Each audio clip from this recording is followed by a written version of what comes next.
best way to spruce up your home is to add a feature wall. So I decided to take the most boring, unfunctional wall in my house, which happened to be in the kitchen, and dress it up. I knew I wanted to add some pretty wallpaper at the top and some trim work at the bottom. So I went online and I found this beautiful Moroccan wallpaper by Tem Paper. It's shiny enough to reflect the light to brighten up my kitchen. It also has some geometrical shapes that add interest, and the gray color adds just enough contrast to my all-white kitchen. This wallpaper is also easy to reposition and adjust during application, and easy to remove in the future if I ever get bored of it. Next, I purchased the Equina Millwork wainscot panels and panel molding off of Amazon. These are primed and ready to paint. They can be easily cut, drilled, nailed, or glued onto the wall for people like me that don't have the best carpentry skills.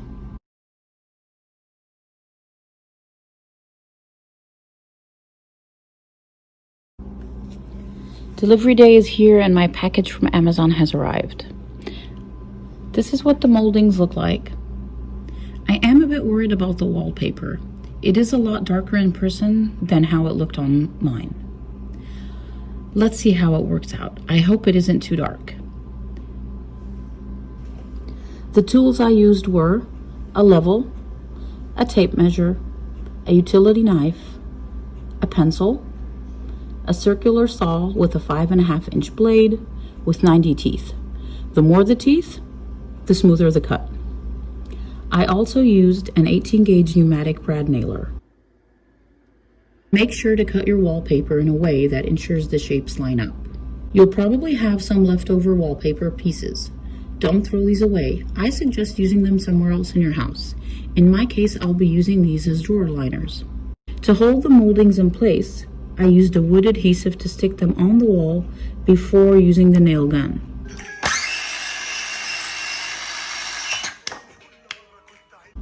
Be generous with your adhesive and wipe off the excess before it dries on the wall.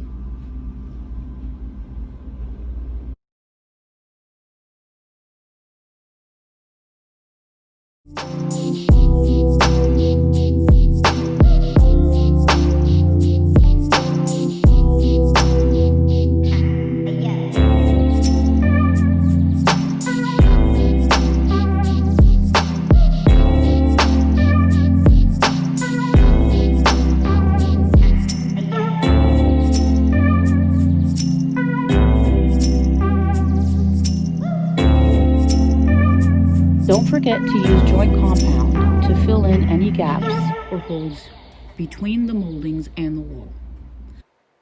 Let it dry completely before moving on to the last step.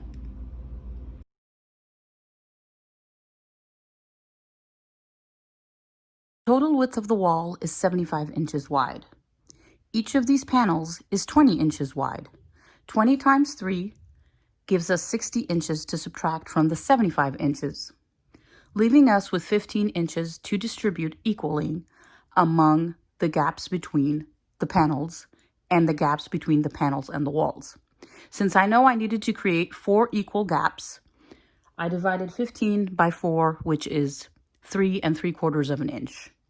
The last step is the most fun. It's time to paint. I used some white paint that we had left over from painting our kitchen to make it look like it was part of the kitchen and not a separate wall. In our case, it took 3 coats of paint to get us full coverage.